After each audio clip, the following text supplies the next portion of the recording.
अस्सलाम वालेकुम, मेरा नाम राशिद है और आज के इस ट्यूटोरियल में हम रिपेल टूल के बारे में पढ़ना चाह रहे हैं। ठीक है, सबसे पहले मैं आपको ये बता दूं कि अगर तो आप मेरे न्यू यूज़र हैं, ठीक है, तो आपने सबसे पहले मेरे यूट्यूब चैनल को सब्सक्राइब करना है। वहाँ से बहुत सारे आपको फ्रीली ट्यूटोरियल्स मिल जाएंगे, सोशल मीडिया मार्केटिंग पे, एमएस ऑफिस पे, एनिमेटेड एड्स पे, और भी बहुत सारे टॉपिक्स हैं वहाँ पे। और आज रिपेल के बारे में हमने बात करनी है कि रिपेल टूल को हम किस तरह से यूज़ करते हैं। तो सबसे पहले तो मैं यहाँ पे आ जाऊँगा शेप टूल में, यहाँ पे मुझे रिपेल टूल मिल जाएगा और इसका साइज़ भी आप ज़्यादा कम कर सकते हैं। ठीक है, तो मैं इसकी पहले इसकी सिलेक्शन करूँगा, इसके कॉर्नर पे आऊँगा और ये इसके कॉर्नर को कुछ इस तरह से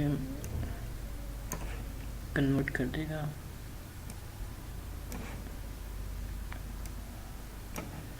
इसके बिल्कुल सेंटर में आ जाऊँगा। ठीक है,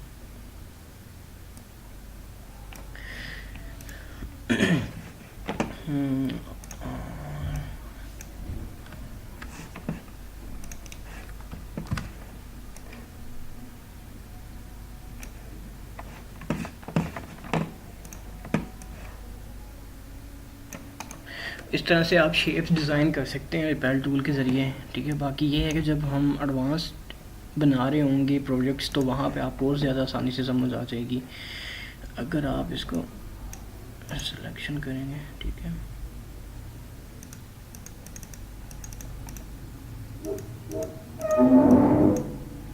ठीक है,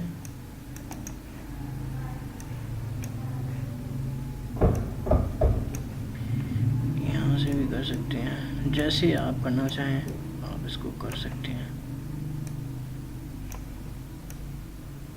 ठीक है, बाहर से अगर आप अंदर से बाहर की तरफ करना चाहते हैं तो ये जो आपको प्लस का साइन नज़र आता है ये बाहर से होना चाहिए। अगर आप इसको अंदर से बाहर की तरफ करना चाह रहे हैं तो इसका अंदर की से बाहर की तरफ भी कर सकते हैं।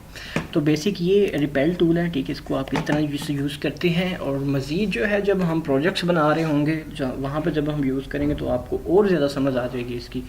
आज के लिए इतना ही है। ठीक है, नेक्स्ट हम इससे आगे बात करेंगे। शुक्रिया आपके टाइम का, थैंक यू सो मच।